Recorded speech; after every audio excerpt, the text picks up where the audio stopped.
Meet Grace Holloway, a driven career woman who puts work before all else, even the opera.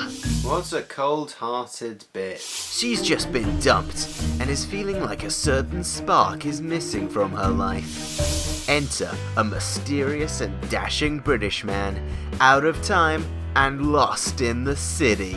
As these unlikely two collide, the mystery man helps Grace rediscover her dreams and the passion she's been missing. Could it have been love? But strange things are going on with time, and the pair must work together to put it right. Maybe even falling in love along the way, and maybe even kissing in front of some fireworks at the end. The Doctor and Grace. And Chang Li.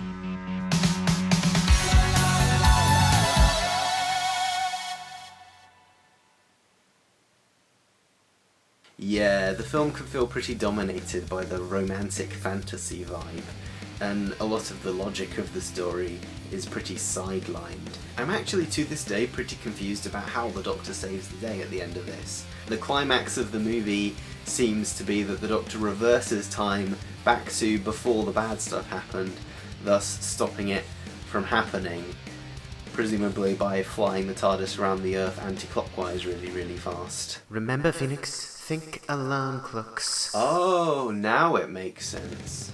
However, logic has no place in The Enemy Within, as it's all about the adventure and the romance of it, with the science fiction really just being a backdrop that can bend and change to move the story along, like the magical resurrection dust that brings Grace back to life. It all just exists to create the fairy tale. Ooh. I think writer Matthew Jacobs was actually pretty clever in the way he structured the script around the core concepts of time travel and regeneration. When you think about it, that's all the story really is. It's pretty genius in its simplicity, and it really gets across these two foundations of the Doctor Who franchise. I also really love the way the script takes these concepts and runs with them as themes, like regeneration becomes about life and death. While the script makes a good effort to pull all these different elements together, the plot does end up feeling quite incohesive and definitely starts to unravel near the end. The dialogue never really sparks either, and is often quite clunky and expositional.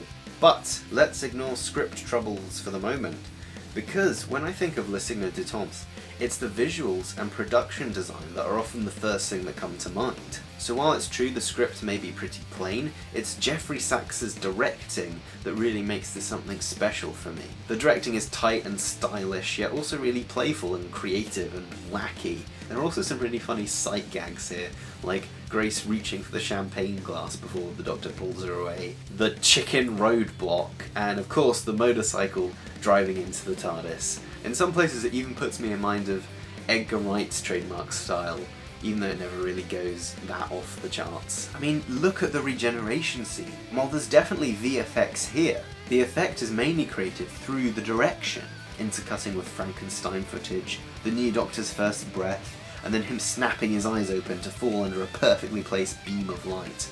That's the regeneration. And the movie is chock full of visual symbolism. I mean, check out that sweet Frankenstein Jesus imagery from the regeneration.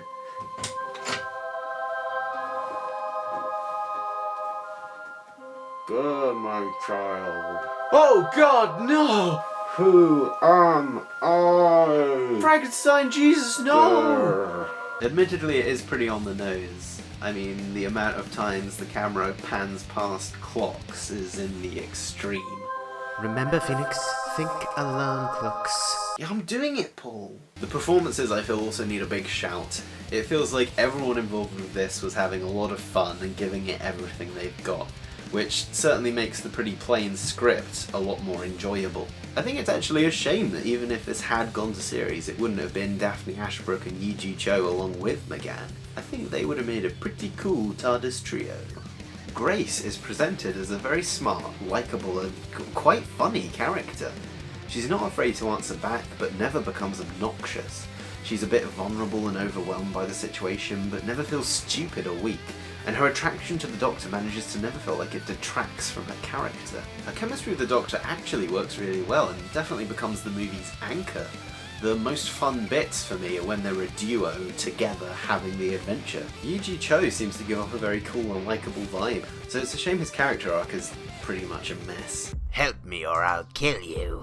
Also, I am a good man, so that's why you should help me. Oh, okay. We've got to get my body back, but first let me kill these guards with my acid spit like a true hero would. Also, I'm gonna possess this woman. Okay, but then after that, can we be best friends? Lee!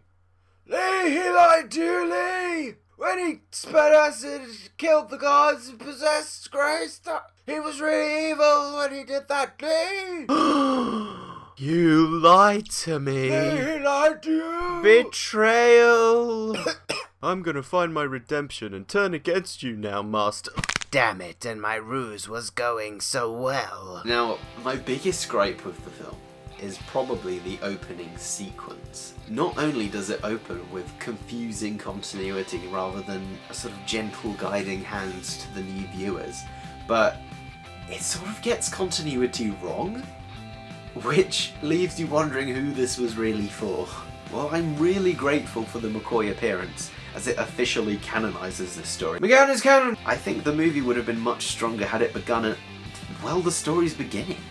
This mysterious figure just appearing in the streets, being gunned down, and then Grace rushing from the opera to try and save him, only to discover this patient has two hearts. Instead, we're plunged straight into the TARDIS interior, which is, I suppose, apparently inside a police box that's going through space. What is happening? I think that's probably Doctor Who, the sensational feature-length film's biggest misstep, both in the construction of its own story and in terms of relaunching the show. However, I must say the TV movie obviously did a lot right, because it's the first Doctor Who thing I ever saw, and look where I am now. At the end of the day, I don't think you can love the 8th Doctor without loving the TV movie. Despite it being pretty thin and wobbly, there's something infectiously enthusiastic about this film, and it definitely captures the spirit of Doctor Who. All the casts are extremely game, the sets look gorgeous and extravagant, the music is energetic and relentless, and there's some great wacky and dramatic directing. All this together means that it's still bursting with life all these years later. Aha! What you say? That's well. What do I do? Think, Phoenix. What would the real Paul McGann do if he was really here? Remember, Phoenix, think alarm clocks. Of course. Dun dun dun dun dun dun dun dun dun dun dun dun dun dun dun dun dun. I'm Ogre. He's alive! He's alive! Well, that was stupid. Dun dun dun dun dun dun dun dun dun dun dun dun.